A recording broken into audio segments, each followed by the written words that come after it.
sùn. Desire. Ah, ṣé o ní lọ gba búrẹ́dì ní àbílẹ̀ ò tí mọ̀ tó ni?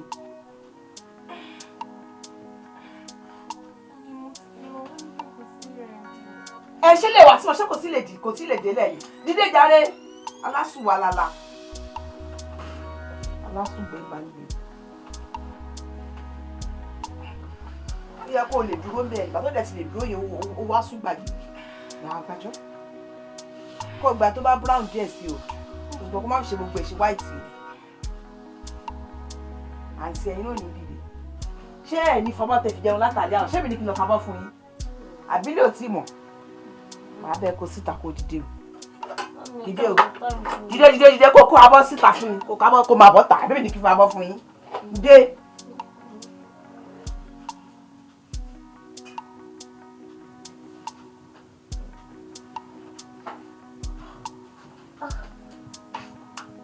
Wá kẹ̀rẹ̀ dákẹ́.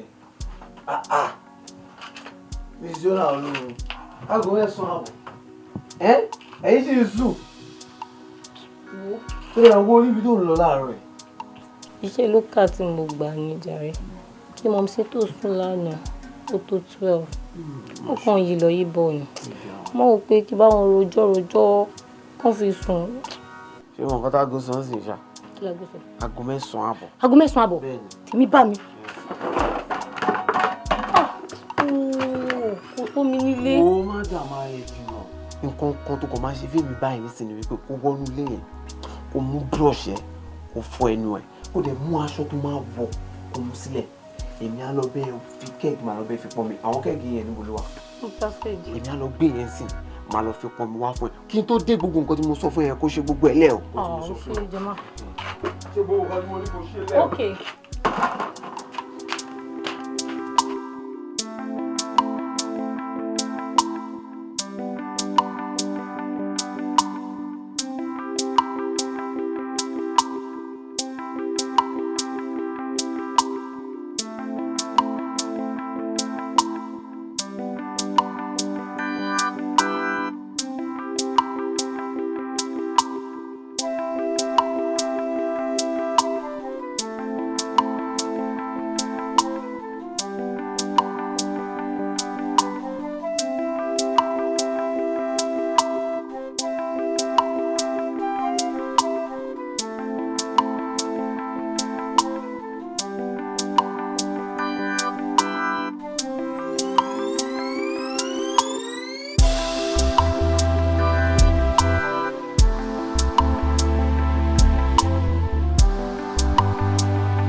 Kí ló mú mi wá débi báyìí? Kí ló ṣẹlẹ̀? Ó nítorí burúkú jọ ní sùúrù jọ má gbé omi yẹn ò nítorí burúkú jọ torí Ọlọ́run mo ń lọ ibìkan tó wà very very important jọ nítorí Ọlọ́run orí tí mo lè tẹ̀ jù jọ. Sista mi èmi náà fẹ́wẹ̀ mo ní test láàrin kí ló dé ẹwọ́ mi lọ síwájú. dúró báwo ló ń ṣe báyìí o má ṣeré ní sùúrù jọ nítorí Ọlọ́run jọ mo fọlọ́run bẹ́ẹ̀ má ṣe bẹ́ẹ̀ jọ. Sista mi ẹ lọ pọ́n mi ẹ̀wọ̀n kò gbọ́dọ̀ fẹ́ jàre. ó dẹ ní sùúrù àìwọ Ọlọ́run ó dẹ jọ torí Ọlọ́run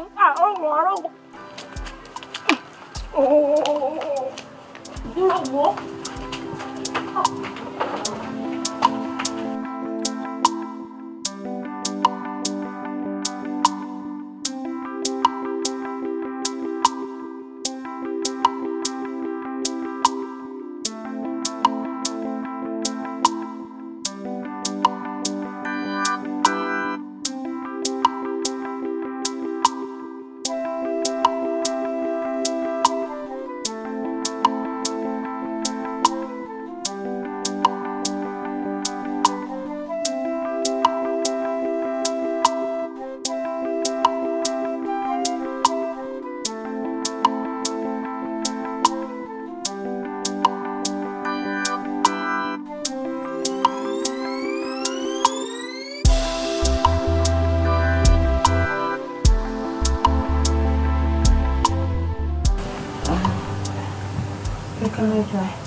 Ẹ̀yin lè sọ pé tó bá ti di aago 9 pé kí wá jí pé audition 10 lọ ó dẹ̀ ti lọ bí aago 10 sí. Will you just keep quiet? What kind of rubbish is this? Ẹ dúró náà, ṣé tó bá rán yín níṣẹ́ ẹrú ẹ lè fi tọmọ jẹ ni? Tí màá tẹ̀sí fún yín pé kẹ́ jí mi ní 9 o'clock ẹ lè add 1 hour more pé kí n fi sùn dáadáa ẹ wá rush wọnú ilé how did you even barge in? Báwo lẹ ṣe wọlé? Ẹ kò máa wọnú yàrá ń bẹ́ẹ̀ ẹ máa barge into my privacy. What kind of rubbish is that? Má bínú ọkọ.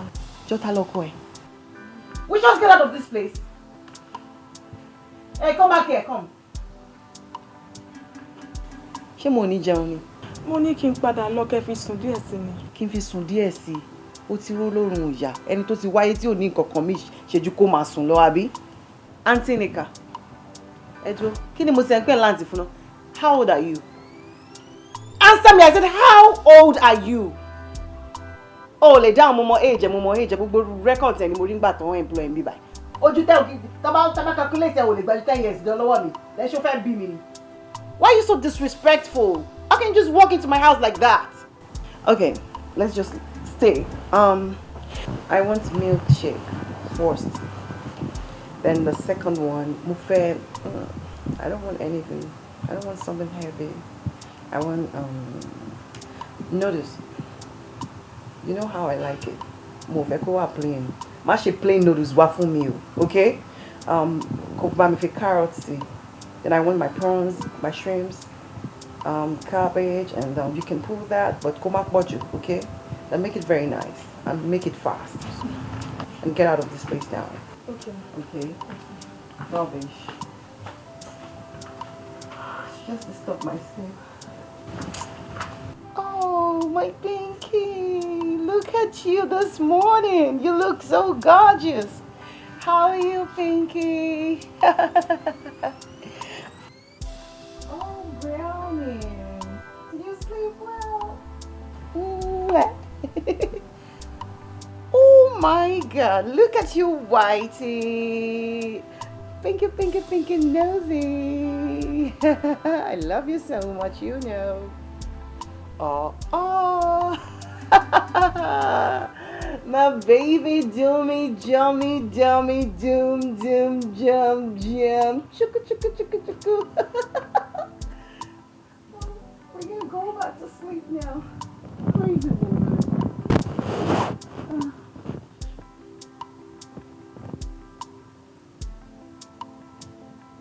Good evening. My name is Lamdi Catalia as nickname. I'm here to sing the genres of trap or EDM. Right. Thanks to my fans, big things I buy, big as I live, all blessings from my mom, make me where I am today. Let's go. Thanks to my fans, they want me as a star. Big things I buy. I ain't drink no star trophy. All shit's in my hood. I ain't got no feels. Yeah. Bang, bang, bang. My app is bang. All my friends are bang. Guess what we wear? Expensive shit. My hotline is bling. Fun things about me. Mountain on high drink. Still yet, I'm dope nigga. Call like Hetty Salah. Give what me I got. Big hell KB. Don't ask me questions. I no need to mention. Cause me got no pension. My rap is called passion. Don't you ever owe me money. I'm gonna give bloody body. Don't you ever give me boo. Nice try. Nice one. Now listen to the judges. They determine your fate. What do you want to say about this performance? What did you call the music again? Trap music. Or EDM music. Sorry. Is a no from me? No. It's a no. One no. Sorry, do you have a mentor at all? Yes. What's his name? Raymond. I'm sorry, it's a big no from me. Two no's. Wow. Young man, what else do you do? I'm a basketballer. Do what? Basketball. Yeah. Basketball. Basketballer. Very well, sir. You have to dunk my hand. Dunk. We are not on field, sir. Eh? That all? On the field. Nice.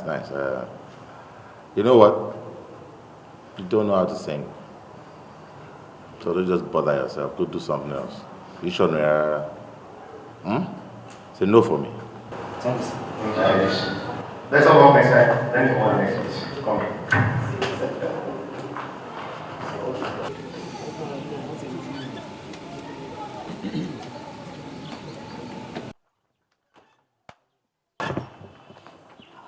Kí ló dé?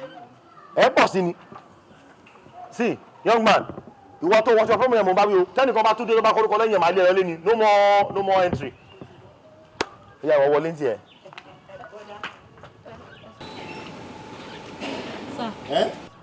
Kí ni? Ẹ sún mẹ́yìn àpòlẹ̀ bọ̀. Ṣé lẹ́yìn tó wọlé yẹn èèyàn méjì pé la láǹfààní àti pèsè. So kẹ́ máa pélé kẹ́ máa gbàdúrà bá kọ́ lè mú yín ni. Mame, I just come for Liberia just because of their audition. Yeah, all your food must take me, yeah. All your food taking me off. All your food. Lédè múra bí eégún. Ẹ wá bọ̀dá. Gbàgbà òde olóní wá nù. Ṣé ìwọ náà wà fún iṣan? God, don't let me do a fail. God, don't let me do a fail. Ìyá wa, kí ni ìtumọ̀ yẹn? Olóhùn má jẹ́ ṣòfò ara. Mi ò gbọ́ yẹn. Kémi náà ṣòfò ara o. Good day, ladies and gentlemen. I'm here to present love song. My name is Damola Olatunji. Olólùfẹ́, ìwọ lẹni tọ́kàn mi yàn. Bí mi ò bá rí ọ, ọkàn mi ò lè tòrò. Olólùfẹ́, ìwọ lẹni tọ́kàn mi yàn. Bí mi ò bá rí ọ, egungun mi ò lè. It's all right, please. Okay. Nice one. You sang your dialect. What do you have to say to them? I don't know what to say. But you know what? I love love. So, it's a yes for me. Oh, yes. It's a no from me too. You know what? I love to love. Wow. But my baby said no from me. No. It's all right. Sorry, no. Please bow from next year. I wish I have the power to say yes. Good luck. Let me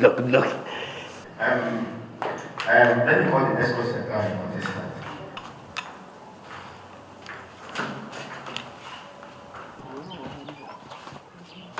Hello? Kenny. Wọ́n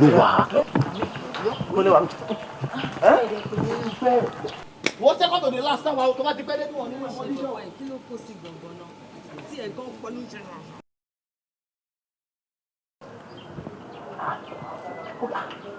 Kí ló ń tẹ̀ ṣe bẹ́ẹ̀ pé? Kákó máa ṣe máa ń fọ́. No, ìrúpọ̀ ọ̀rọ̀ jẹ́ ká jẹ́. Èrò kí ló kọ́ mi? Jẹ́ ká ìrúpọ̀. Ẹ̀dùn náà. Kí ló kọ́ èmi pẹ̀lú èrò? Àwọn ti sanwó fún yín tó dà mú òní kí o ti máa débi bá. See, my talent will speak for me when I get there. So I don't have to kill. Let's go. After you, special candidate ní ẹ so kó wọlé báyìí kó bọ́ hàn wọ́n ní wọ́n lẹ́nu. Kill them all. Finish them. Àwọn kì wọ́n ní rárá ló kọ́ látàrọ̀. Ìwọ̀n player tí mo rà mí lájú player. Bàtàná kì í ní. I am so sure I'm not going to be on this queue. Kaku Master, double up. Kaku Master, double up. I present to you the delectable. Say my name is Oyinola Peters. I'm singing Carl Thomas's song, Daddy's song. Oh yeah. Oh yeah. Yesterday got a page and say that my dad had died, but I couldn't cry. We had a fight long time ago by the liquor store. See, I didn't want to see his face no more. Say, I know Papa's just a man. I heard someone you love, I don't understand. Telephone rings, what am I supposed to do? Oh, Heaven, can you hear me? Father, can you help me? On my knees are praying, please come through. Water's slowly dying, Lord, I'm really trying. It's been a while since I last talked to you. Mama says God never make mistakes. If that's true, then really need to see your face. So I know it's gonna be okay. Oh, I picked up about 5 or 7 people on the house. What are we talking about? We haven't seen long time ago. Baby, are you doing fine? And I decided to tell them what's on my mind. Who decided to wipe my tears away? Who decided not to show up on my wedding day? Now tell me, what am I supposed to do? I just need to hear from you. Oh, yeah. On my knees, I'm praying. Please come through. Water's slowly dying, Lord, I'm really trying. It's been a while since I last talked to you. It's been a while since I last. Wow, I know you are wowed. Wow. I'm not just wowed. She sings like an angel. Yeah, is that a yes? It's a yes. It's a yes! I know. 1 yes. Big one. Yeah. Well, I must really say I'm short of words. But it's a yes for me too. It's a yes! 2 yeses! Oh, 2 yeses. 2 yeses. Wow. I want to say it's a wow. Wow. It's the biggest yes. Yes! Sorry. Yes! It's a wow. Maybe we should close the show. Okay, sorry, let me call the last person. Say wow. Wow, yes. Even the bendo. Good inside. Yes. My name is Oladimeji Ayola. I sing love song. Okay. Ọ̀rọ̀ ìfẹ́ bí àrànwọ́ lórí o. Ọ̀rọ̀ ìfẹ́ ṣá ló ṣe mí o. Ìyà tó kọ sí ẹ kọ́ ló kọ sí mi o. Ìfẹ́ dá mi lóró, ó ń bọ̀ mí jẹ́ lójú. Ìfẹ́ máa fẹ́, ìfẹ́ lálejò. Ìfẹ́ tí kì í dání ló dára jù o. Ìfẹ́ ẹ̀yẹlé ṣóun nífẹ̀ òtítọ́. Àràrà ìfẹ́ rákún bá lómi o. Yeah, time up. You try. What is your voice now? Your song. I like your voice, but it's a no for me. No. Say no. Well, it's a no for me. It's a no. No. It's I'm sorry. It's a no. Hi. I have something to say. Okay, sir. Another no. I think you have a good voice. But you have to be very careful of your pitch. and the way you modulate. Yeah, okay, but you're not what we're looking for. It's a no from me. I'm gonna take out the out and the career movie. The next person. Okay.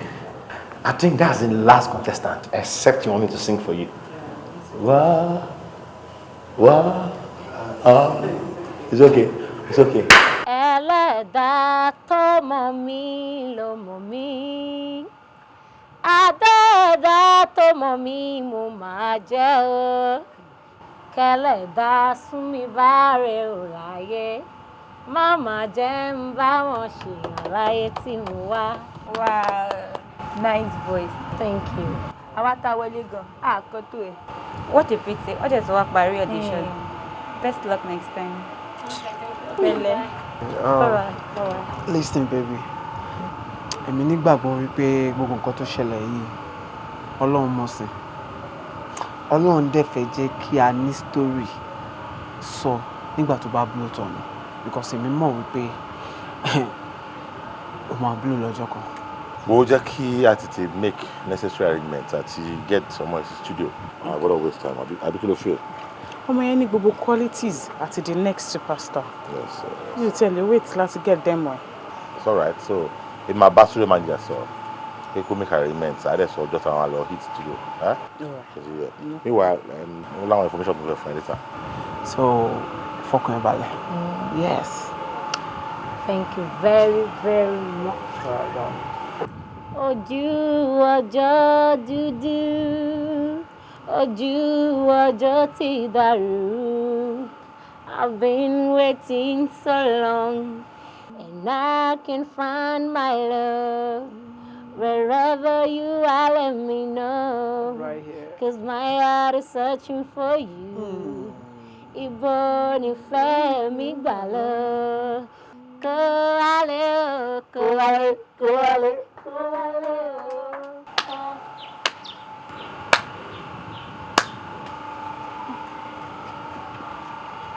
Good afternoon, sir. Yes. Nice. Don't know, ṣé wọ́n náà wà pẹ̀lú àwọn tó wá fún audition yẹn? Bẹ́ẹ̀ni, sir.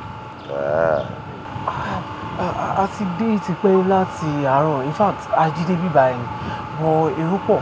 Ìgbà tó máa fi kọ́ tóònù wa náà ní audition ti parí wípé kò lè wọlé mọ́. Nǹkan tó ṣẹlẹ̀ nìyẹn sà. So, wọlé rárá àtọ̀? Bẹ́ẹ̀ni, sir. Ìgbà tí mo...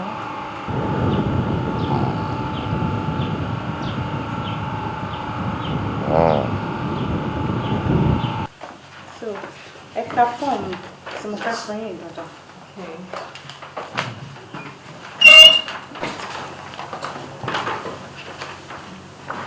Ẹ̀yin méjèèjì ẹ máa ní láti kà dáadáa torí a ní fún yín ní any salary until tẹ́ bá tó release debut track yẹn. And gẹ́gẹ́ bí new artist wa ta ṣẹ̀ṣẹ̀ sign, a máa ní ìdí kẹ́ ṣiṣẹ́ hand in hand láti fún wa ní good result. Ẹ lè jọ máa perform ní Mother's Day show wa tó ń bọ̀. Ẹ jọ̀ọ́, ṣé nǹkan tẹ́ ń jẹ́ láti sọ ni pé èmi àti eléyìí la jọ máa kọrin ní same studio? Yes. Excuse me.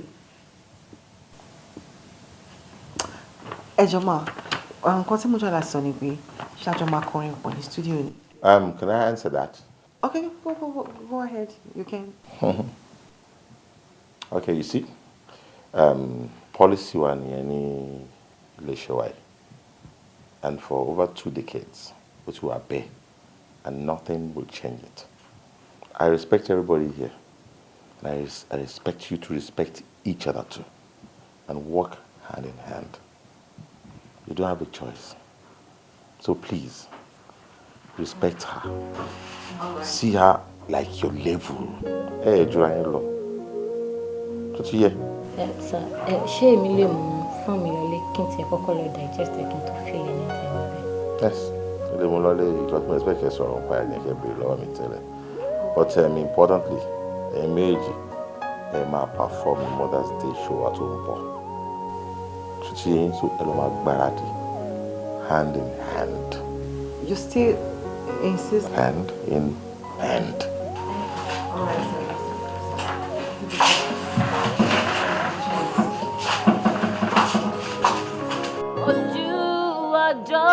dúdú, ojú ọjọ́ ti dàrú.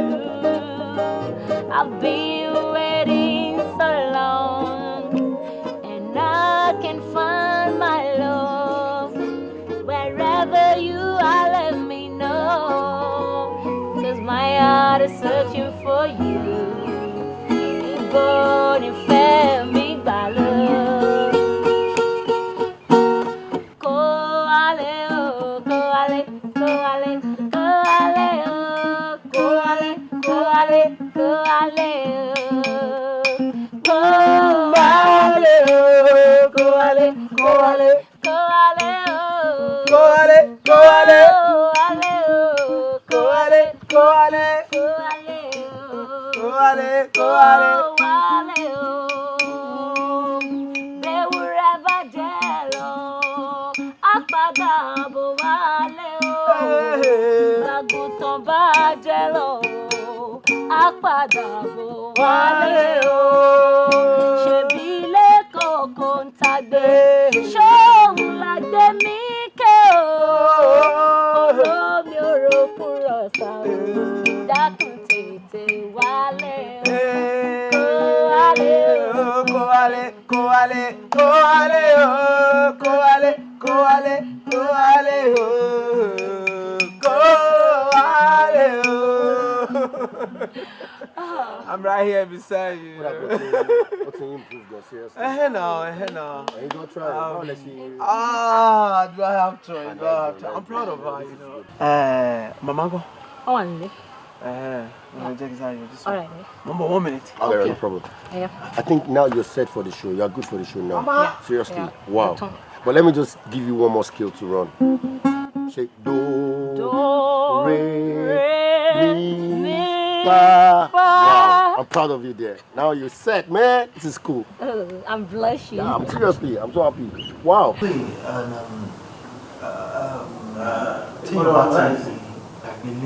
Next week. It's a simple house. Mo wale mago. So no place I come. Like seriously. Mo do díẹ̀ mo wale. Okay. Fine. Go to my next street. Oh, really? You some go and you. Surprising. But mo sọ fún Daddy pé mo fẹ́ switch school, mo fẹ́ lọ parí school mi ní America, but wọ́n checking. Listen. Mo sọ fún ẹ nígbà tó pọ̀ lórí fóònù the last time. Mo ní tó bá ti parí first degree. Fine. Well, but America wá ṣe masters or anything like that. It's okay, but for now, no. Like seriously? Who is this? Oh my God! Wow! Oh my God! What's going on here? This is a great surprise. Oh, so for me, boy now. Oh well, it's meant to be a surprise. Are you kidding me? Talomo. Oh well, Daddy, Really, Daddy? Mama. Elenko. Yeah, we know what. Ìwọ. Actually, èmi àti Daddy tí mo kò ń bọ̀, a kàn dé láti má jẹ́ kẹ́ mọ̀ ni. Ẹ máa wo nǹkan. Ṣé tí Daddy bá ṣe mọ̀ pé òun bọ̀ ìwọ lè sọ fún mi àbí? Pẹ̀lẹ́, gbà. This is the room me. My baby, I'm happy. I'm so sorry. And this is my childhood friend Kule. I call him Kulenchi. This is my friend. Oh, Sife. really? Oh, yeah. Sife. How you doing? I'm cool, and you? I'm fine. Wow. Okay, come on, let's go. Come on, let's bounce. Má gbàgbé mi sí báyìí o. Oníjàngbọ̀n ọmọ. Daddy, ṣé jọ̀gbọ́n lélẹ̀ àbí bàjẹ́? Jẹ́ kó gbọ́ lẹ́nu ẹ̀. Orogún tó bá ń bá ṣe tó bá mú ẹ̀mí síbẹ̀ o. Ọ̀rọ̀ yín bàjẹ́. Jẹ́ kó gbọ́. Ó mọ̀ kó máa mú fún mi. Jókòó ẹ̀. Thank you very much. Jamal. Kí lè tó máa ṣe bí Daddy mi náà? Really? Kí ni mo ti ń sọ? You are my father. Torí gbogbo nǹkan láyé mi pátá ló ń ṣe. Tí o bá ń ṣe ọpẹ́lọpẹ́. Just hold it. Bọ́lá ti sọ. Mo fẹ́ kó mọ̀ kankan dájú lẹ́ni. Ṣorí gbogbo nǹkan tí mo ń ṣe fún ẹ. Ọlọ́run kan mọ̀ lomi fògo ẹ ní o. Ó mọ̀ fèmí ṣe kárí tíra rẹ̀ ni. Ẹ bẹ́ẹ̀ ni, torí tí mi ò bá ṣe ẹlòmíì àṣẹ ṣé òun ni àdúrà ni kòkó máa gbà kọ́lọ́run gbé wa lọ́wọ́ sókè kọ́lọ́run tètè gbé wa lọ́wọ́ sókè ká lè dára tó wà nínú wa. You say báwo lè ní ìrìnàjò wa àti Oyinlọ́lá? Oyinlọ́lá wo gbogbo ìgbìyànjú mi láti react pẹ̀lú Oyinlọ́lá pàbó ló ń já sí o bí ìgbà téèyàn ní àgbàdo sẹ́yìn ìgbà mi kò tiẹ̀ gbé kọ́ mi. Are you serious? No. Oyinlọ́lá. O gbé kọ́ mi. Kí ló mean? Kí ló feel like? What is wrong with that? I don't know. Manager dẹ̀ sọ pé àwa méjèèjì a gbọ́dọ̀ jọ ṣiṣẹ́ hand in hand ni fún Mother's Day tó ń bọ̀ lọ́nà for better results. And she's not picking my call. Ọ̀rọ̀ yìí sọ lọ́gbọ́n kan ṣùgbọ́n ìdúró ẹ̀ sí o. Ìbẹ̀rẹ̀ ò dẹ̀ sí fún ẹni tó gbọ́dọ̀ mi. Nǹkan tí mi fi ń pé a máa ṣe táwa méjèèjì tájọ́ máa ṣe ni wípé a máa bẹ̀rẹ̀ sí ní pè láti àkókò ìlọ tá a bá fẹ́ pè 9-10 tá a fẹ́ pè fóònù ẹ̀ pa àwọn á gbé.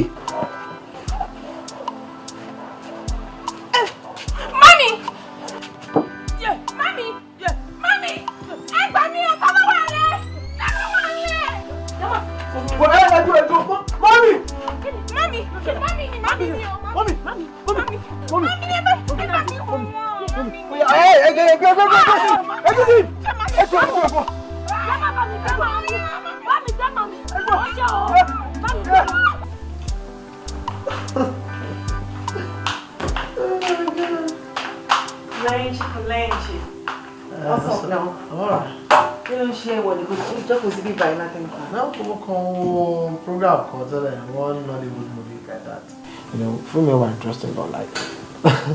Ṣé àwọn amateur movie tó ń ṣe káàkiri lójúkú ló ń wò? Honestly, I can't stand their movies. I don't watch it. I don't even watch them. I know. Má sọ bẹ́ẹ̀ mọ́.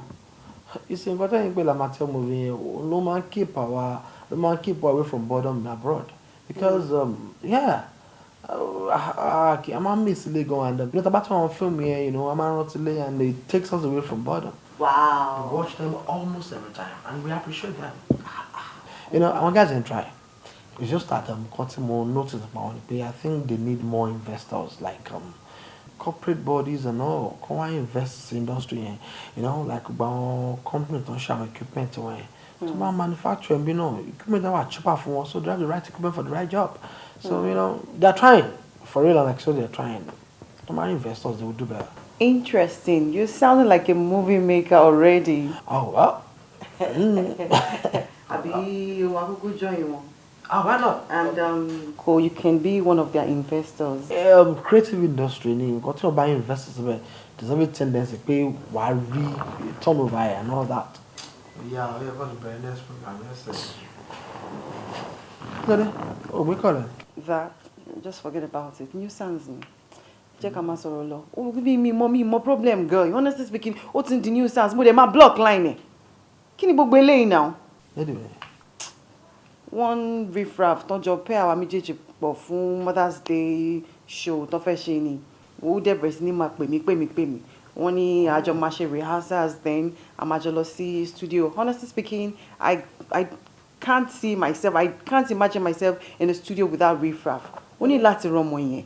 So maybe program kan tó lọ fún gbà kan. And now, I can always do this by myself without our people.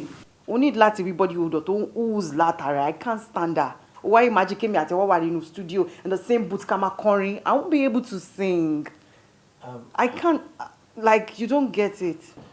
Just take it easy, Shorty, so far to first hand you pay back on. I don't need to tell them. Me need láti sọ.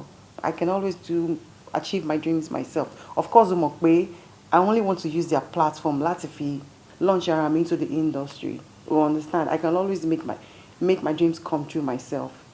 Me don't need one. Whatever they say, I'm going to do my rehearsals myself. I'm going to sing by myself, and I'm going to achieve my dreams. So, wo American movies live, man. Kí movie lele. I beg.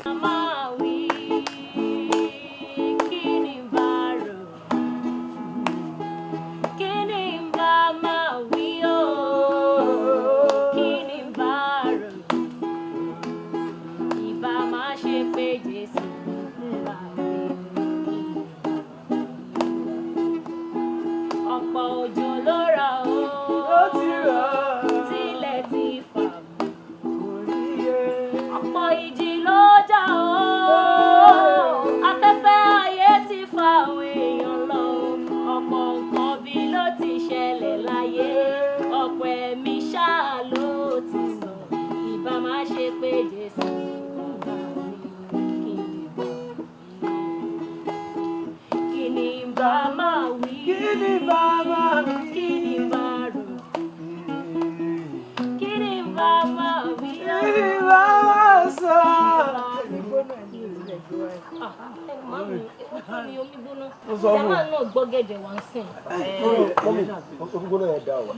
bó ṣe wà yẹn ó máa jẹ́ kí voice ẹ through you know tó bá fẹ́ kọrin bí ó fẹ́ mu lókè á jẹ́ kó rọ̀ ẹ́ lọ́rùn then ọ̀gẹ̀dẹ̀ yìí náà iṣẹ́ tiẹ̀ náà dúró tiẹ̀ òun ló máa fún voice ẹ ní depth you know tó bá fẹ́ mú nǹkan tó pé o mọ̀ tó bá fẹ́ kọrin tó dẹ̀ kí voice ẹ kó dúró dáadáa iṣẹ́ tẹ́lẹ̀ yìí nìyẹn so méjèèjì ló níṣẹ́ I think mommy is on point so mommy thank you mama stress no. I told her you see I told you severally but you wouldn't listen to your manager. Àfi manager náà mama ẹ ṣe jàre thank you very much. Oh, give me this beat. Kíkú má pa màmá mi, abiyamọ níyá mi o. Kíkú má pa màmá mi, abiyamọ níyá mi o. Abiyamọ. Ìyá tó tọ́jú mi, abiyamọ níyá mi o. Látinú oyún o, abiyamọ níyá mi o. Ẹ wò mí tí mo fi dàgbà ẹ o. Abiyamọ níyá mi o.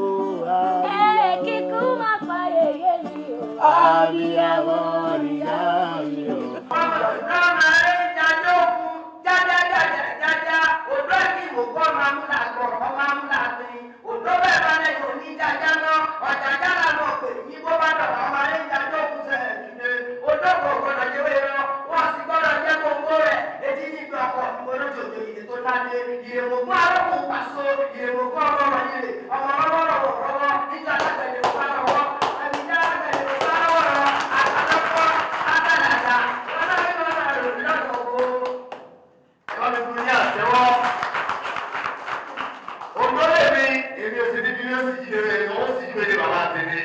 ẹjọ ọmọ ọdún tó bá mi kò sọ pé àpọ̀mídíẹ̀ o ọlọ́run ní gbajà lẹ́nu wa o njẹ́ ni mú ajájá mọ́ náà ní járe o ẹ ṣàmì àdúrà.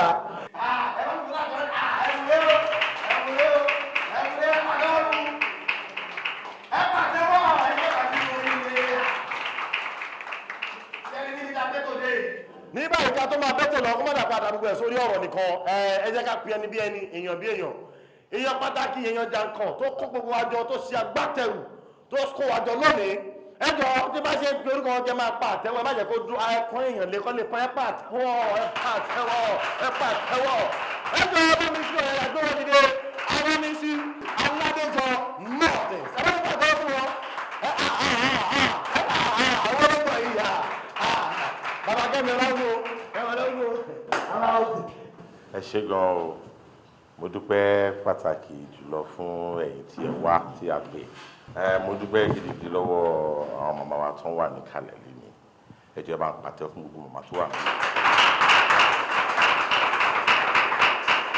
ẹ wò ó ní gbogbo ìgbà a máa ń lọ sí church a máa ń lọ sí occasion a máa ní Mother's Day ṣùgbọ́n kókó tó wà ní ọ̀rọ̀ Mother's Day ọ̀gbọ̀n à ń gbé lárugẹ òun ni mo ṣe decide àti bẹ̀rẹ̀ program yìí pé ká máa ṣe lóòrèkóòrè a lè nígbà tí máa kọ́ra wa pé kò sí nǹkan tí màmá á lè ṣe fún wa káwá jẹ́ màmá tí ó tiẹ̀ wá jẹ́ màmá dáadáa gan ká bá lo ọjọ́ òkúnlẹ̀ nìkan kò sí ẹ̀ṣẹ̀ tí ẹnikẹ́ni lè sọ pé ìyá òun ṣẹ̀ tó máa warrant pé kó wá sọ pé òun bá ìyá òun bínú à á rò pé ní ọjọ́ òkúnlẹ̀ ẹsẹ̀ kan ayé ẹsẹ̀ kan ọ̀run ni bí wọ́n tẹ̀lé wá bí wá sáyé tí wọ́n dẹ̀ tó wa láti kékeré títí di pé a bẹ̀rẹ̀ sí rìn à ń lọ sí iléèwé àkọ́kọ́ àti tí a fi dé level tá a dé yìí a gbọ́dọ̀ máa pọ́n àwọn ìyá wa lé ó ṣe kókó mi ì fẹ́ ká sọ̀rọ̀ nítorí fẹ́ ká enjoy ara wa ní ká dẹ̀ pọ́n àwọn ìyá wa lé ká gbé wọn lárugẹ so ẹ jọ̀ọ́ tó lọ́rùn ó ṣe kókó kẹ́ máa mọ̀ pé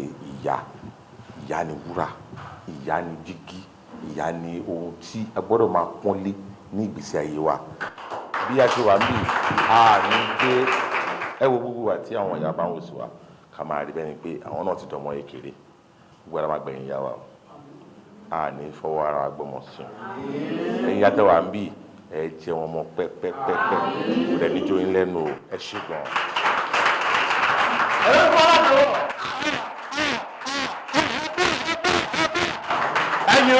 Thank you. Kó má dà pé ara gbogbo ẹ̀ sọ̀rọ̀ nìkan àwọn olórin pọ̀ mí àmọ́ àwọn kan wà tó ṣe pàtàkì sí wa nílé iṣẹ́ yìí àwọn là ń tà báyìí àwọn là ń gbé lárugẹ ẹjọ́ àwọn apá àwọn kan ní wá ní the musician and others olórin tó wà ń bí lé ní ẹwọ ẹ sọ́sọ́kù tẹ bá máa bá àwọn méjì tí mo fẹ́ pèlè àwọn yìí ni o ẹjọ́ bá mi fún ní àtẹ̀wọ́ nígbà tí máa kí káàbọ̀ sórí microphone I'm on stage ladies and gentlemen put your hands together as I welcome you.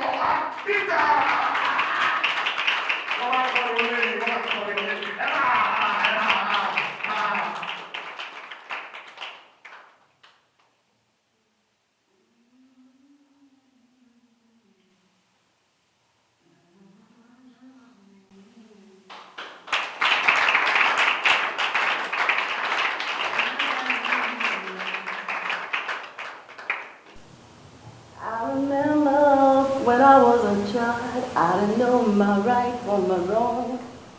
You corrected me, you guided me, and you comforted me. Mama me, yummy, yeah, me, talabaro me, mama me.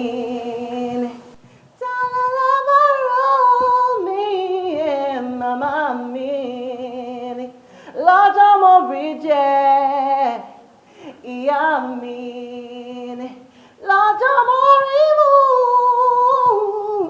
màmá mi ni ìyá mi ni màmá mi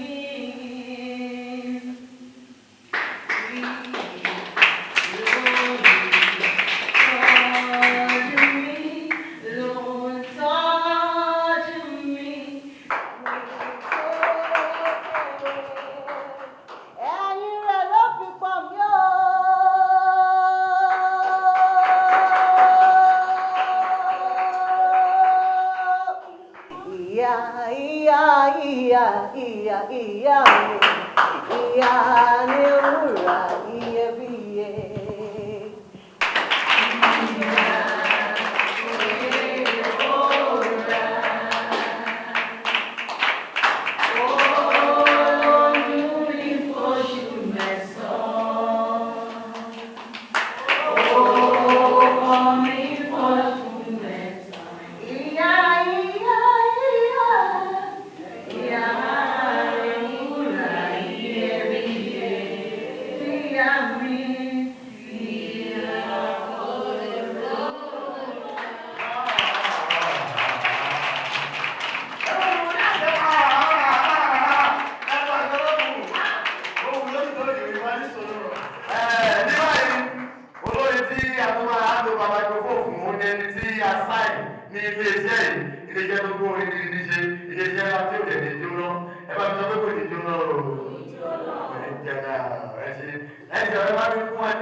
Never want you to go far away from me.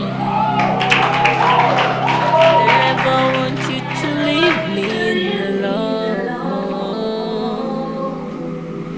You are the reshuffle of me. Let me call it back there. Give you my love. Give you my love. Show you give you my show you I care. I will give you my love. Give you my show you I care.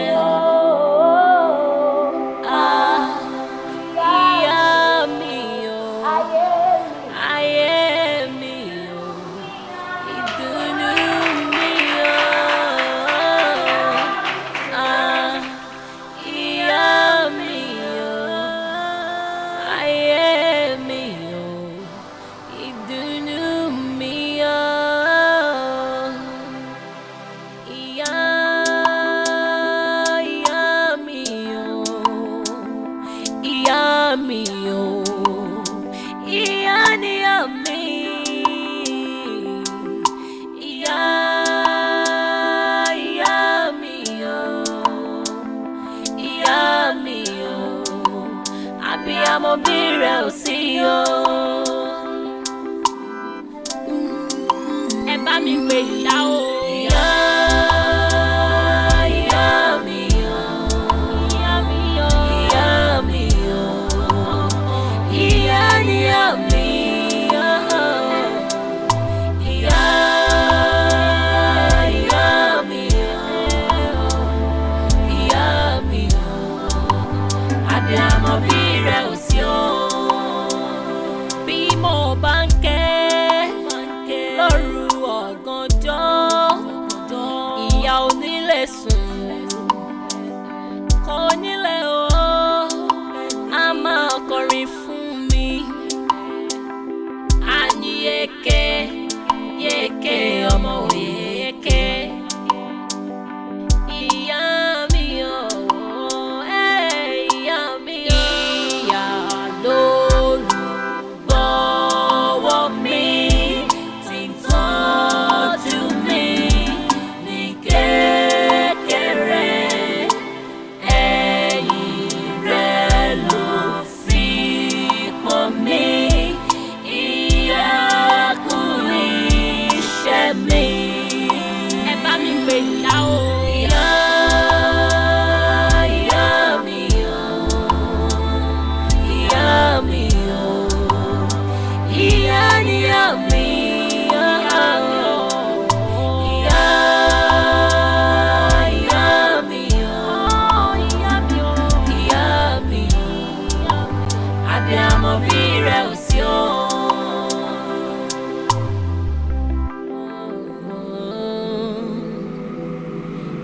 Ìwọ lóríṣà lẹ́bọ̀ mi, ẹnẹ́mi kò lè gbàgbé rẹ̀ o.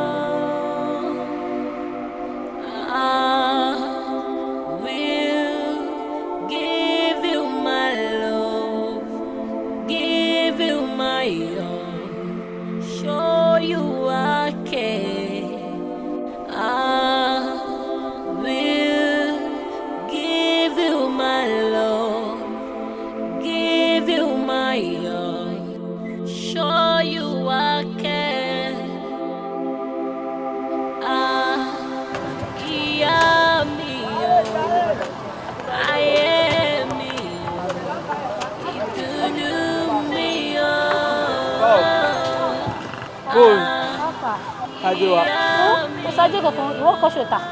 Ajé ò wá o, kò wá rárá. Mo kàn dúró sí ìbà ìbéèrè ìdúmọ̀tà láàárọ̀ yìí. Mi ò tà o, kò tiẹ̀ yé mi rárá.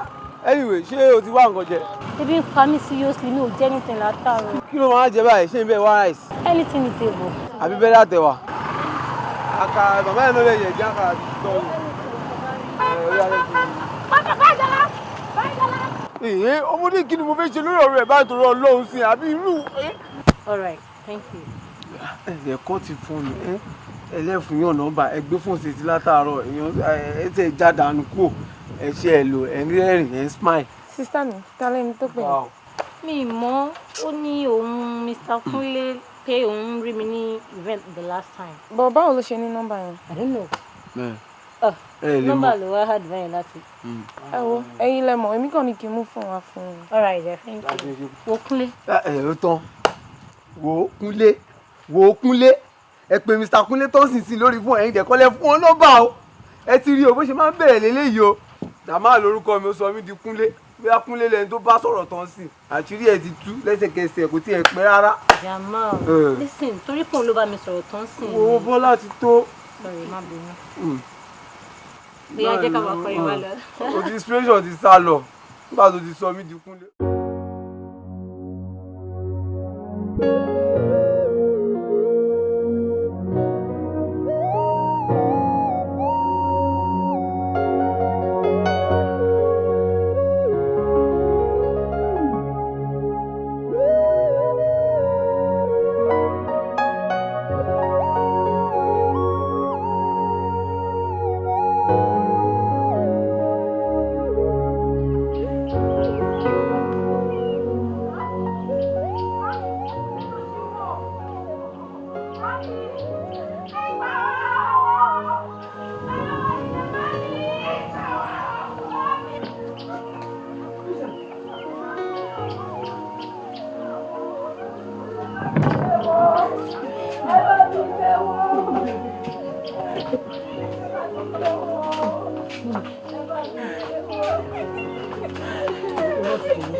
tó yọ lọ mami ẹ wojú mi tó yọ lọ mami mo tó mi tukú mami mami mami ẹbí ti mami pọ̀wọ́ tó yọ lọ mami pọ̀wọ́ mami gbé mami. ṣe rí pẹ̀lú bí mo ṣe wọ àwọn òògùn yẹn ló wà òkè fún òun náà ní kẹ̀sì máa lò with time everything máa wà òkè gọ́tẹ́ kan máa ṣe fún mi pé ẹ máa ní láti máa lo òògùn yẹn déédéé kẹ̀dẹ̀ máa sùn so that àwọn òògùn yẹn á lè ṣiṣẹ́ so tí n bá ti dé hospital máa sọ fún doctor kí ni state of health ní ṣẹ́tìgbọ́ ẹ̀gbọ́n náà ọlọ́run fún yín lálàáfíà kẹ́tẹ́kẹ́ màá tún máa yọjú sí yín màá ṣe tó dàbọ̀ mọ́ ṣe báyọ̀ máa dé iṣẹ́. Yes ma. Mo wà okay. Kí má pè é fún mi, mo wà perfectly okay. And nǹkan tó kàn ní láti máa ṣe pé kó máa bọ̀ ọmọ dédé ti ṣàlàyé fún mi. Everything máa wà okay. But ẹ máa ní láti ṣe ìrànwọ́ kan fún mi. Later kẹ́gbọ́n wá sí hospital so that doctor máa lè ṣe normal check up. Wọ́n lè mọ kí ni condition ẹ má wọ̀ everything will be okay. Ṣé ti lọ? Àánú ọ̀pẹ́ ó dàbọ̀ ń kó. Ẹ wò ẹ ṣe gan mo dúpẹ́ lọ́wọ́ yín gan ní ṣe gan lábàá mi délé ayé àtọ̀nà yín mú ẹ mọ̀ mi rí for the first time ẹ wá sílé mi ẹ tún wá rescue ìyá mi I'm so grateful. Ẹ wò ọlọ́ba mi dálé àtọ̀nà yín sí God bless you. Mi ṣe èmi kọ́ ni mo rescue mọ́ mi Ọlọ́run ló rescue wọn ẹ̀nà mo Olúwa ló yẹ ká máa fọpẹ́ fún kan ṣe yàn Ọlọ́run kan fún mi ṣe sábàbí ni gẹ́gẹ́ bí nǹkan tí nurse yẹn sọ lẹ́ẹ̀kan máa fẹ́ ká take health mommy serious you know health is wealth and ìta fi ń pe nurse kò mọ á treat wọn lé àtàwọn self medication kankan yẹn èmi bá sọ́jà bí ká gbé wọn lọ sí specialist hospital you know àwọn doctors á lè diagnose wọn á lè sọ nǹkan tó bá ń ṣe wọn gan then á lè bẹ̀rẹ̀ treatment pẹ̀lú wọn. Ẹ wo. Mo tó ń ṣe you see tó bá jẹ́ ti owó ni agbára lọ́wọ́ ká. Oh thank you ẹ ṣe gan. Ó ṣe ọ̀rọ̀ àwọn ọkọ mi. Ìgbà ló ṣe lọ. Àmín. Ìlú mi tọ́wọ́ ẹ̀. Àmín. Àwọn náà rà láàmú. Àmín. Ṣe. Èmi fẹ́ máa lọ. So let me see you outside please. Mommy.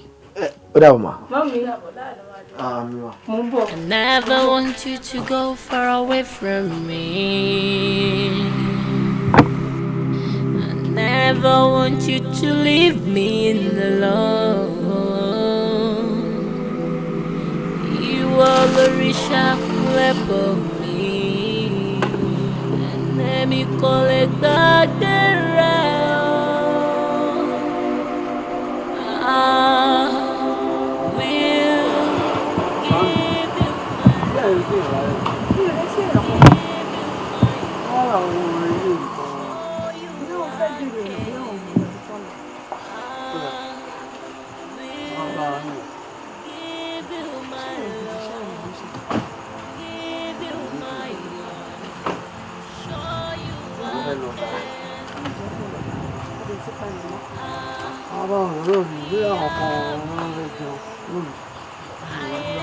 Ṣebí mo sọ fún mi. Babes, ó jẹ́ sọ pé ibi ìbáyìí là ń bọ̀. Ibi tá à ń bọ̀ lélẹ́yìí lọ ìkàgbé. Ṣé màá tún máa parọ́ fún ẹni? Mo ní mo máa ń sin àwọn méjèèjì débi báyìí. No, it can't be. Àǹtí iṣẹ́ fẹ́ lọ ta ni. Ẹ̀ta fẹ́ lọ ta ẹ jẹ́ ká ètè bá yín lọ sí torí ilẹ̀ ti ṣú afẹ́ lọ sùn. Kí ló sọ sí? What did you just say? Ṣé mi fẹ́ lọ ata? Oh my God, ẹ wo nǹkan tí Kúnlé ń kó mi máa rí ń bíbá ìyẹn gbà mí. Jọ́sí Ọlọ́run bó ṣe rí mi. Gbogbo ìrísí mi yìí, ó jẹ́ ẹni tó fẹ́ lọ ta, àbó jẹ́ ẹni tó lọ ta rí láyé ẹ̀. Ṣé mo jọ house help lójú ẹ̀? Ṣé mi fẹ́ lọ ta? Well, Bọ́lá ti tó ni mo béèrè. Bọ́lá ti tó sílé. Kò sí nílé. Kúnlé ti gbé ọmọ ìyá ọlọ́ta lọ sí dinner. I can imagine how bó ṣe dress Kúnlé. Àwọn ẹjọ́ màmá òṣì tó bímọ ọ̀ràn ni mò ń wá. Kí ló di arábìnrin? Èmi ni mo bí èmi ò dẹ̀ kí n ṣòṣì. Kí ló ṣẹlẹ̀? Kí ló ṣe fún yín? Ẹ̀yin lẹ bí. Ẹ jẹ́ kí n rán yín sọ́mọ yín. Ṣé ń gbọ́ mi? Mo dẹ̀ fẹ́ kẹ́ jíṣẹ́ fún dáadáa. Ẹ sọ fún ọmọ yín kó fi boyfriend mi sílẹ̀. Ṣé ń gbọ́ nǹkan tí mo sọ? Ẹ sọ fún ọmọ yín kó ṣe kí ni kó fi boyfriend mi sílẹ̀. Òní ò kí ń ṣọjọ́ jà o. Òní ò kí ń ṣọjọ́ tí mo máa fẹ́ wá take action gangan. Preamble lélẹ́yìí. Major action ó ń bọ̀ lọ́nà. Mo kàn fẹ́ wá wọ̀n yín sílẹ̀ ni. Kẹ́ jíṣẹ́ fún. Torí tí ń bá wá. Ẹ wo òun lè ti gbọ́ yẹn. Tẹ́ ẹ bá kìlọ̀ fún ọmọ yín, á fi mú ẹ̀. Ẹ wo ẹjọ spero. Ẹ jẹ́ kìlọ̀ fún ọmọ yín. Aṣọ ọbẹ̀yìn náà sọ̀rọ̀. Ẹ máa kọ́ sínú yàn. Abẹ́ ìwé èrí mọ́mí ẹ̀yìn ni o, ẹ̀yin lè fún ọ láyé jẹ o. Fi wọ́n lè má bà wọ́n pariwo ọmọ iṣu ẹni báyìí ló máa ń mú ní tọwọ́ bí epo. Fi wọ́n lè jẹ́ kó tí gbogbo èèyàn bá tẹ̀ wá sọ̀rọ̀ ẹ̀yin rí ẹ̀rí ti bí yẹn ni ọ̀pá tí ń kọlẹ̀ ó kọ̀ lójú ìwé èrí rí. Ó dó sí ibà ó sọ̀rọ̀ sí yẹn ní àpilẹ̀ ẹ̀fà ẹ̀. ẹjọ́ yín kọ́ ẹ tẹ̀ máa gbowó lẹ́ èyí tó rí tí ó rí bí àgèrè ẹlẹ́sẹ̀ kan yẹn òun náà sọ̀rọ̀ ó ń sọ̀rọ̀ ó ṣe báyìí ó ń tọwọ́ báyìí sí i ẹ jẹ́ kí n súnmọ́ kí gbá lójú. Òjò máa bá ti ṣọ́mọ́ ti bá ti wọn lọ́sì kò sí. Má lù jù. Má bí rẹ̀ tún wá bí lọ́jọ́ mi.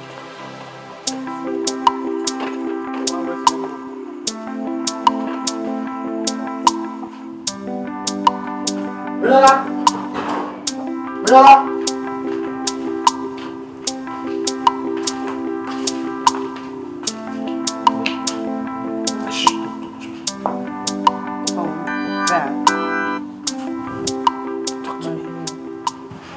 O lọ sílẹ̀ àwọn ẹlẹ́ni o lọ harass wọn bẹ́ẹ̀. That is bad. I told you. Kúnlé gbàgbé yẹn tell me kí ni nǹkan tó wà lára girl. Listen, stop. Ọ̀rẹ́ ni mi àti mo dey appreciate pé ọ̀rẹ́ ni wa. I also respect the fact that we are childhood friends.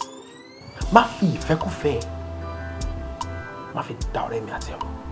I'm telling you now, má fi ìfẹ́kúfẹ́ má fi ba ọ̀rẹ́ àti ìgbàwé mi àti jẹ́. Adekunle, we both know we are more than friends. Èmi àti ẹjọ́ rẹ̀ lọ, àjọ mọ̀ ọ́n. Ọmọ èmi náà dẹ̀ mọ̀. Tell me, kí ló wà lára ọmọ yẹn tí kò sí lára mi? Just talk to me. Stop it! Mo tó ń ṣe èmi àti ẹ̀ńtọ̀tọ̀ àti jọ rẹ̀ lọ. You are my sister and I'm your brother. I am not your sister. We are not blood related. Kunle, I love you and I know you love me too. I love you like a sister.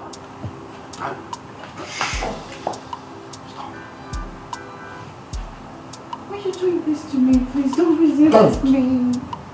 Enough of all this, okay? I know you love me and I love you too. Láti joy. Ìgbà tí mo rí post sọ̀rọ̀, now I'm doing the talking. Jẹ́ ká break silence. Oh, how did that get you sọ̀rọ̀? Somebody needs to talk. And that's why I'm doing the talking. I love you like my own sister. I love you like You're a liar. ọ̀rẹ́ ni wa má jẹ́ ká fi nǹkan tí ó tó nǹkan bá ọ̀rẹ́ wa jẹ́. Please stop stopping us. Please.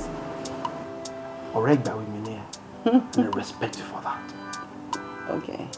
As you can see, in the bathroom we were ńgbà tó wọlé, and I was about stripping. And I don't know if you mind if I strip. Stop. Stop it. Má ever harass ọ̀rọ̀ ọmọ. Okay, now talk to me. I'm asking you again, and I'm asking for the last time. Can you go to another girl? Stop. But listen to me. Wait. I hate your attitude. I love her.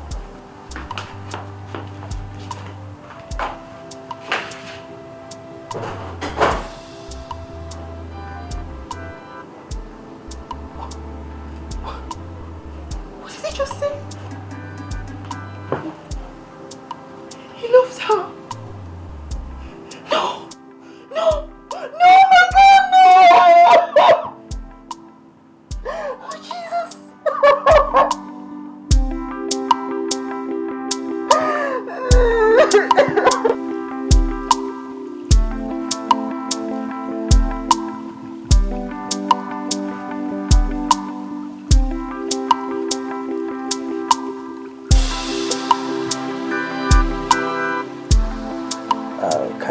mo aware tẹ́lẹ̀ pé ní birthday ẹni mi bá try láti probably can organize just a very small birthday party for you. But after mo were aware very late. We kàn yẹn tí mo pè é mo kàn gbọ́ tán kọ happy birthday for me. Ṣé ní birthday ẹni kò ṣe get it mo get it but.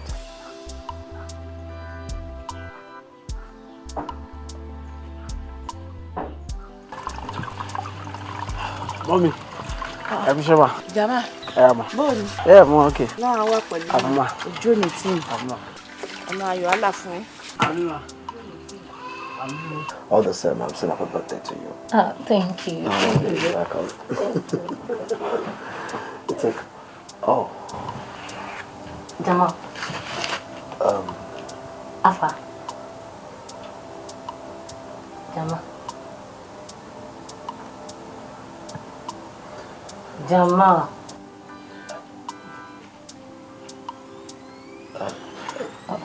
Jama. Your boyfriend. Just a friend. Your manager. Just a friend. My new friend. Okay. We are when could change car Jade Carlo celebrate birthday. Come on, go. Can't change. Okay, just alright.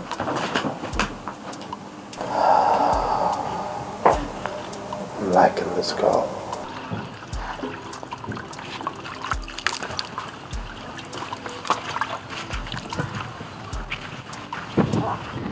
Jama, kí ló ṣe? Kí ló dé?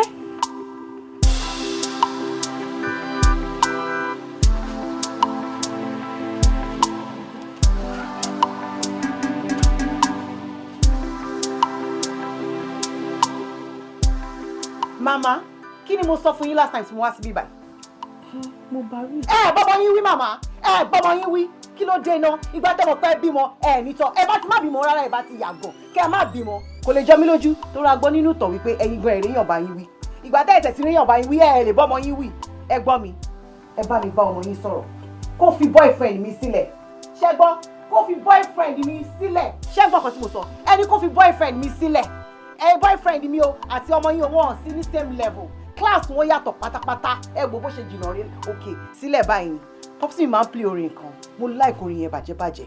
Orin yẹn sọ wípé olówó ṣọ̀rẹ́ olówó, olóòṣì ń ṣọ̀rẹ́ olóṣì. Ṣé ń gbọ́ mi? Olóṣì ni yín. Ẹ jẹ́ kí ọmọ yín kó fẹ́ olóṣì bí ẹgbẹ́ yín. Kí ni mo sọ? Olóṣì ni yín. Ẹ wọ́n lóṣì ẹgbẹ́ yín. Kẹ́ bá ṣọ̀rẹ́, ẹ fi boyfriend mi sílẹ̀. Ẹ dẹ̀ wọ́n ọmọ yín dáadáa. Kó fi boyfriend mi sílẹ̀. Tí kò bá fi boyfriend mi sílẹ̀, ẹ máa fojú sunkún ẹ̀. Ẹ fẹ́ kẹ́ mi sílẹ̀. Kí ló mú wọn? Kí ló ṣe wọ́n ṣe? Kí ló ń suffocate yín? Ẹ fẹ́ ní cardiac arrest ni àbí kí ni? Kí ni? Ẹ jẹ́ dìde. Nǹkan tí mo sọ fún yín ni pé ẹ sọ fọ́mọ yín. Kí ni? Ìyá mi o, ìyá mi o, ìyá ni ìyá mi. Ìyá. Mami. Mami, tẹ́lẹ̀ wà lẹ̀. Mami, tẹ́lẹ̀ wà lẹ̀. Tẹ́lẹ̀ wà lẹ̀. Mami.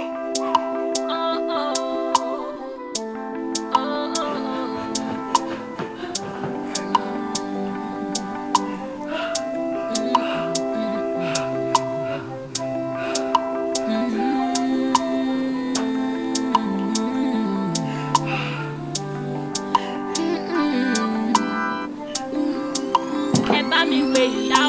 Ìyá mi o. Ìyá mi o. Ìyá mi o. Ìyá ni ìyá mi. Ìyá mi o. Ìyá mi o. Àbíamọ bí rẹ̀ ò sí o. Bí mo bá ń ké lóru ọ̀gànjọ́, ìyá onílé sùn,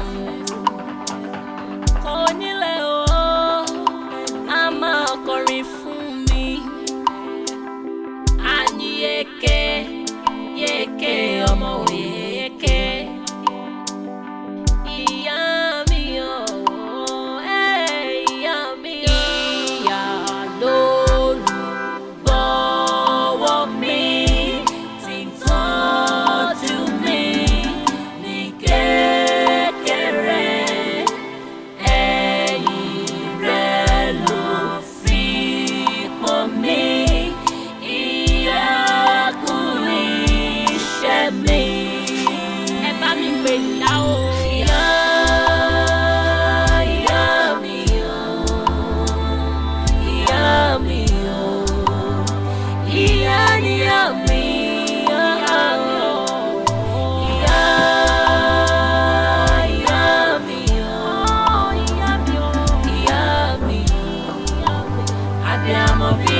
dáríjì mi. Please just have mercy on me. Forgive me. I feel so terrible. I feel so guilty. Like my conscience is killing me. I mean, Wait. You mean Oyi? I mean, mo fọwọ́ ara mi mọ́ pààyàn. Like, did I kill someone? God, please just have mercy on me. Just forgive me. I don't want to kill anyone. I can't kill anyone. I can't even hurt a fly. God, please have mercy on me. This guilt is killing me. Like, God, I killed someone with my hands. Wait. I know I'm rude. I know I'm saucy. I know I'm crazy, but everything is over now. I'm not going to do it anymore. I can't even imagine mo ti pààyàn.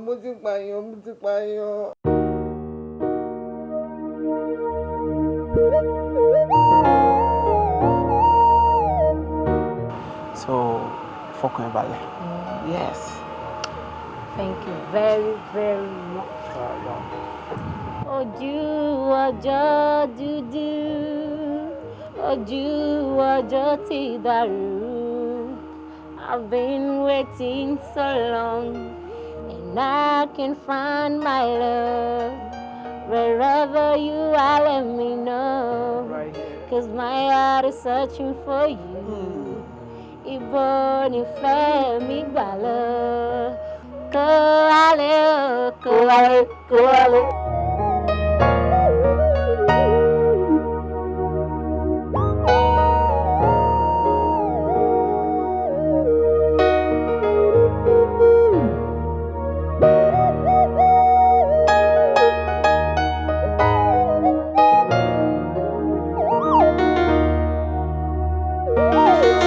Next sense, I understand it, and at the same time, no me to understand it. So the mobile love that's to play show at shame therapy, or into any relationship. And I'm look my no, more the last one. Though, who explain for that way, or reacting by will engage you. Some would appreciate. More motion share. Let me tell you one thing. We fell already. And mo mọ̀ pé inú tẹ náà máa dùn tó bá rí pé ọ̀rẹ́ ẹ fẹ́ èèyàn tó nífẹ̀ẹ́ àbí ṣé wò fẹ́ kọ́ ọ̀rẹ́ ẹ marry kó fẹ́ ọkọ tó nífẹ̀ẹ́ tó máa tọ́jú ẹbí èmi. I love your friend. You are crazy, Ifa. In short, you are mad. Ṣé torí tó mo ti ń gún ẹ lé? Gbogbo ìtí mo bẹ́ẹ̀ látàárọ̀ rẹ̀ tí mo fi ohun rẹ̀ lẹ̀ tí mo fi bá ẹ sọ̀rọ̀. Mo bá ẹ tó lẹ́rọ̀, mo ń ṣe bí ẹni pé wọ́n fi òwe elépo wọn fi sí ẹ létí. O ò létí tó fi gbọ́rọ̀ àbí?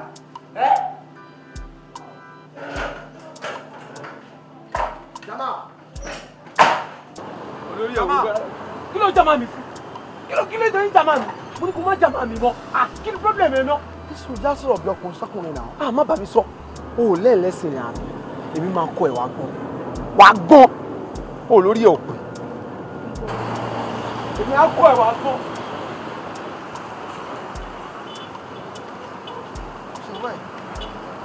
Ṣé bí ọmọdé? Ó ṣe báyìí náà. Fine boy. Ta ni ẹ́? O mọ̀ mí? Mi ò mọ̀ ẹ́. O mojú yìí? Ta ni ẹ́? Wà tó dá mi mọ̀. Ṣé o sọ pé ìyàwó níyàwó ló máa ń wú ẹ àbí? Àdàmọ̀. I see. Ara àwọn ọ̀rẹ́ Jamal ní àbí?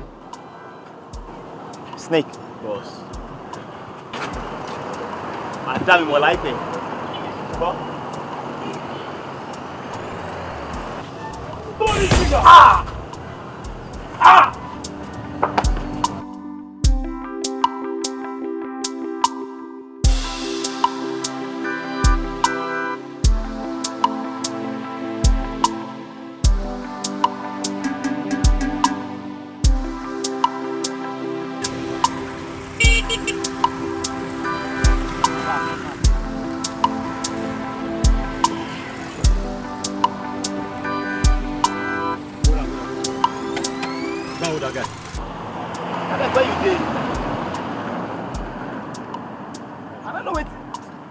Shouldn't you talk say you do this kind now? Ah, I don't like all this kind wahala. I did that road now. I just dey comot. Abeg, I dey comot 5 minutes. Abeg.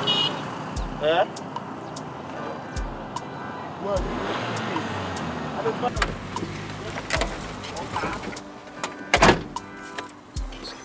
identify yourself. Keep quiet, my friend. Okay, let me show you my ID Just card. keep quiet. Just keep quiet. Hey, me, my party, my lawless country value. What are you looking for? Hey, I'm at the lawless country value. Right now, loud. Search it very well. Search it very well. Any surrender? Shut up!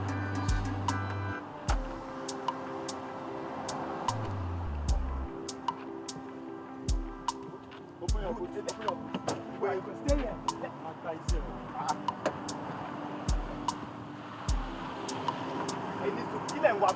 What exactly are you looking for? Oga.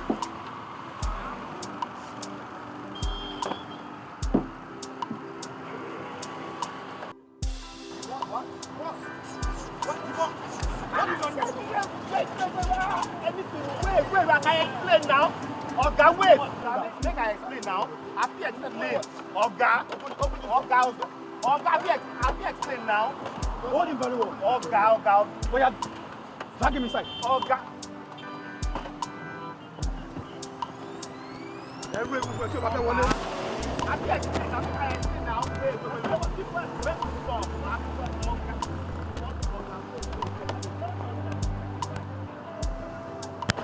My name is Damola from the state CID. Kí ni mo lè ṣe fún yín? Yeah, incident kan ló ṣẹlẹ̀ ní èní sir. Àwọn guys mẹ́rin kan lọ wá sí olópò mẹ́rin. Wọ́n dẹ̀ wọ ní restaurant yẹn. Wọ́n shoot guy kan bẹ́ẹ̀. Jesus Christ! Even guy tí wọ́n shoot yẹn, ó wà between life and death bí mo ṣe ń bá yín sọ̀rọ̀. Ọlọ́run o.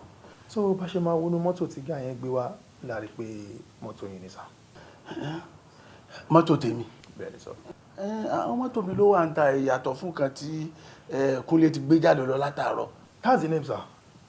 Kúnlé Ọláòṣèbìkan. Kúnlé Ọláòṣèbìkan. Victim tí wọ́n shoot nìyẹn sir. Ṣó ti kú ni? Ẹ̀jẹ̀ òfin kí nìkan tó ṣe? Ó ní wọ́n shoot, ó ti kú. Èmi ló kù fún ní bàbá ni mo sì sọ fún ẹ, má hàìdì kankan fún ẹjọ́. Ṣó ti kú ni? Daddy kò tí ì kú. Bọ́ wà lọ́sítítù báyìí. Even àti mú suspect kan lára àwọn tá a rò pé ó lè ṣiṣẹ́ yẹn sir. Thank you Jesus. Ẹ ti mú suspect. Bẹ́ẹ̀ ni sir. Ẹ jọ̀ọ́ mo bẹ̀ yín ní ẹ̀bẹ̀ kan. Ẹ bá ń ṣiṣẹ́ gẹ́gẹ́ bí iṣẹ́ ẹ bá sọ fún DPO.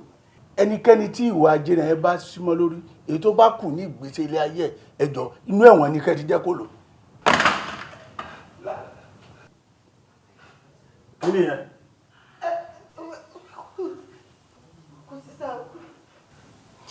Ìjọ tó ń lọ máa sọ fún DPO ẹjọ́. Okay sir. DPO ní kẹ́ make sure pé ẹ̀rọ àwọn ní ẹni sir kí lè ní òtò ṣù. Màá débẹ̀ ẹjọ́. Ẹnìkan máa retí màá débẹ̀. Máa ṣe dáǹtì màá múra màá rí wọn. Ẹjọ́ ẹ ṣeun. Kúnlé kankan gbọ́dọ̀ ṣe Kúnlé ò gbọ́dọ̀ kú. Kí ni màá ti explain? Ní orúkọ Jésù Kristi Kúnlé ò ní kú. Kí ni màá ti sọ?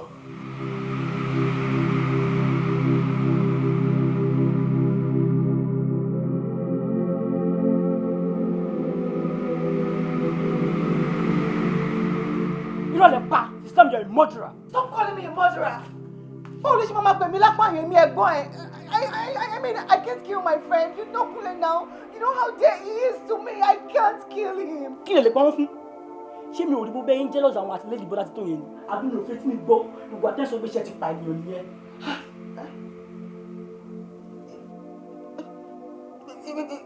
Ìgbà wo ló gbọ́ sí pé èmi sọ pé èmi fẹ́ rán mi sọ pé èmi pé mo pààyàn. Àbí mi gbọ́ èèyàn mi. Mo fẹ́ tí mi gbọ́. Don't even touch me. Don't ever touch me. Abẹ́jà kẹ́ lọ sí police station. Kẹ́ lọ jẹ́wọ́ ẹ̀ṣẹ̀ ní kẹ́ yé fi àjẹ́ aláìṣẹ̀. Àbúrò mi ìpààyàn mo ti dáràn mi ìpààyàn. Wọ́n ní kí ló ṣe tó dọ̀ báyìí. Inspector John. àwọn cases tó wà níwájú mi ó ti pọ̀ jù. So mo try to sort it out one by one. And that reminds me. Bọ̀bọ́ tí a arrest lánàá yẹn. Mo sure pé wọ́n máa ní nǹkan ṣe pẹ̀lú case tó wà lórí ẹ̀. Mo dẹ̀ máa like wá interrogate ẹ̀. Bóyá kò ní káwọn boys kan gbé wá sí department mi. No problem with that. Okay, ní kan gbé wá, so màá lè interrogate ẹ̀. Ẹni tá a bá ṣe fàájì tán níta. Jamal, kí ni Kúnlé ṣe fún ẹ tó fẹ́ dé mi légbodò? Ọ̀gọ̀lọ́pàá, mi ò mọ Kúnlé rí. Èmi àti Kúnlé àjọ pa kọ́kọ́ pọ̀ tó bá mú sọ pé mo fẹ́ pa. Ewu mi ò lè pààyàn. Ẹran tó kéré jù mi ò lè pa. Abọ́sibọ́sí èèyàn ẹlẹ́ran ara bíi tèmi, kí ni mo fẹ́ fi ṣe? Jamal, ta ló report sí?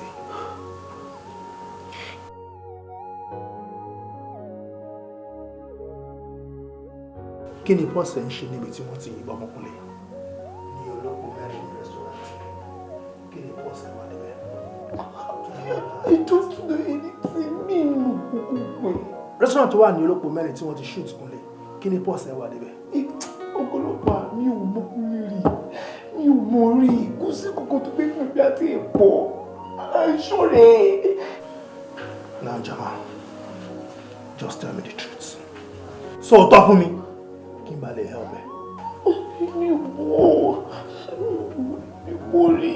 Àmọ́ ìwádìí fi yé mi wípé òun bá Kúnlé jà sóbìnrin.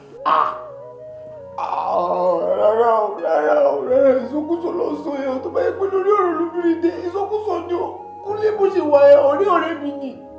Ọ̀rẹ́ mi ni kò sí kọ̀kọ̀ tó pa á pọ̀ ẹbí àti olùdókòbìnrin. Jamal, ó dàbí pé ọ̀rọ̀ mi ò fẹ́ yé ẹ. Ṣorí tó bá fún mi wàhálà ju bí mo ṣe bẹ́ẹ̀ sọ̀rọ̀ yìí lọ. Ẹ̀mí wàhálà tó bá fún mi lẹ́mí ẹ̀wọ̀n ṣe máa gùn sí. Ìjọ méjì ṣe wọ́n mi ò mọ kọ́kọ́ pé ṣàánú mi. Keep quiet!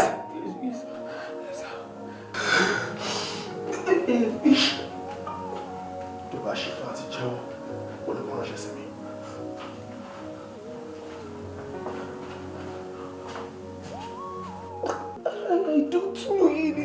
I don't know anything about this. I don't know. Why tí o fi yìnbọn fún Kúnlé? Òyìnlọ́lá ló fà.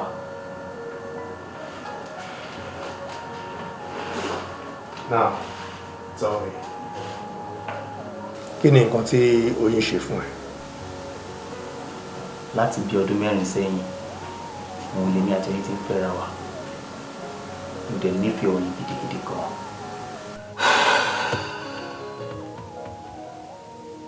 Ṣíbọ́lá. Bọ́lájí. Bọ́lájí. Yeah?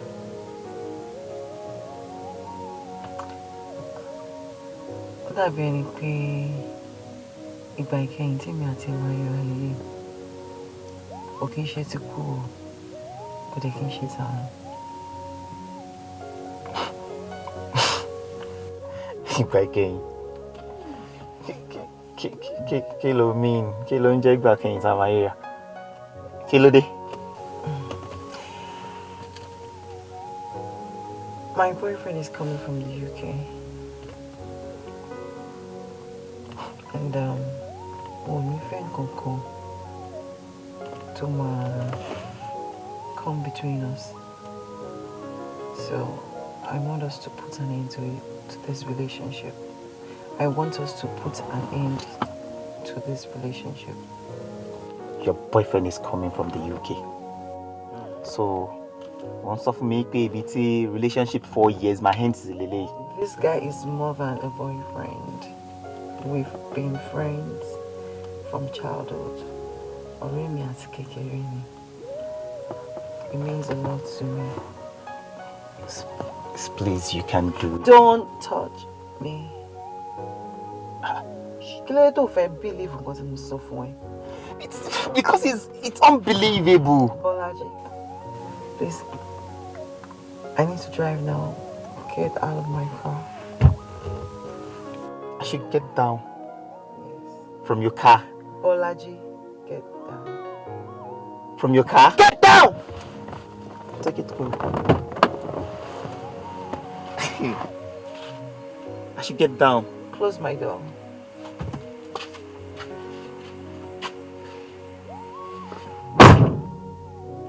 Nítorí obìnrin sì lọ ṣe ìwọ̀ fún ẹni ẹlẹ́ni, àbí?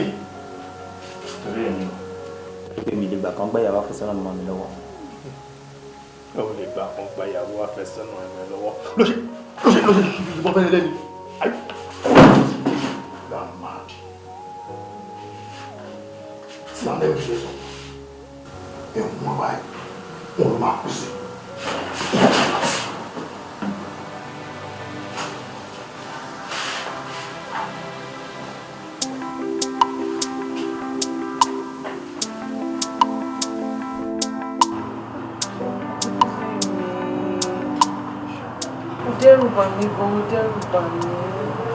I'm so happy you're alive. I really thank God that you're alive.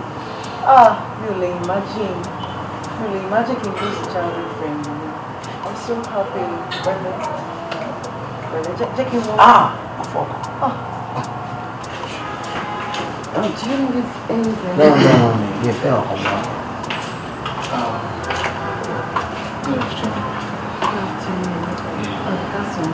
Mr. Kunle, ẹ pẹ̀lẹ́, báwo lè ṣe wọ́n fi hàn sí? Ẹ ṣe dùn. Ṣé èdè ti wà òkè? Ó ti wà òkè. Madam, ẹ kú ìtọ́jú wọn. Ẹ ṣe, ara wọn ti yá. Bọ́lá ti tó. Àtẹ̀kọ́ ọ̀rọ̀ yan sí mọ́ mi.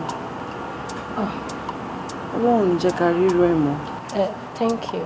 I'm very sorry, Lọ́lẹ́. Ọlọ́run máa dúró tì ẹ́. Amen. Thank you.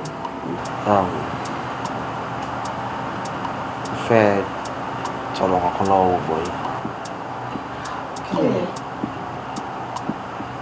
Fẹ́ ṣe kankan sí i. Màá dẹ̀ láìkẹ́ ẹ bá mi record ẹ̀. Torí mo fẹ́ post ẹ̀ sórí social media. Social media? Are you okay? Kí ló ṣe ẹ́? Let me call the doctor. Jẹ́ kí n lọ pe doctor wá sí. Kí ló fẹ́ ṣe tó fẹ́ fi sórí social media? Mr. Kunle, kí ni nǹkan tẹ́ fẹ́ ṣe lẹ́yìn fún mi kọ́ sí social media?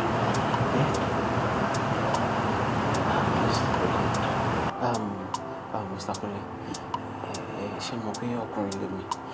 Ẹbí mi discuss ẹ̀, obìnrin làwọn, àwọn lè máa rárá gbé sí bọ̀, èmi mọ bí mi ṣe máa handle ẹ̀.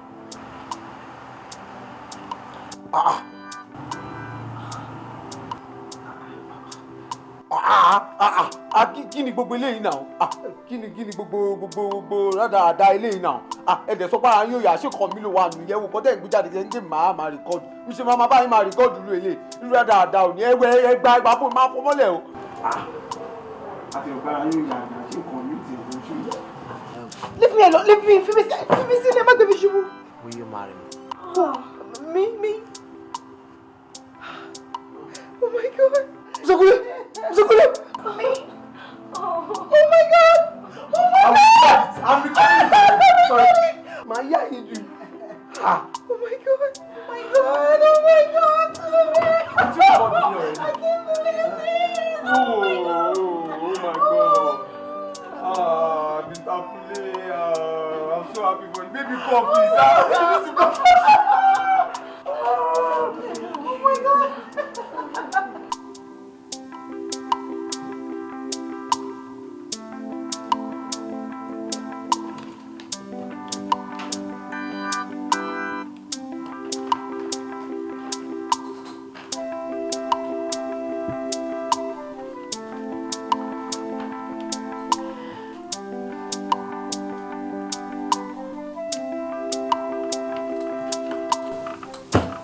Congrats.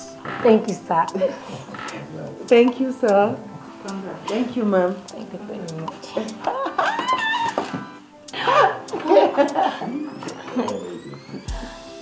This is wonderful. I made you.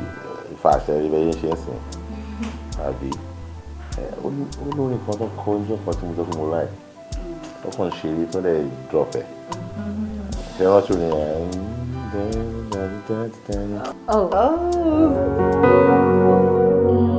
Ìfẹ́ là kọjá òfin, ohun tí ìfẹ́ bá dé ta ni yóò tú. Ìfẹ́ là kọjá òfin. Ohun tí ìfẹ́ bá dé ta ni yóò tú. That's our next album. Oh! You're gonna come with us, sir. Your baritone voice. It's lovely. Thank you, sir. Thank you.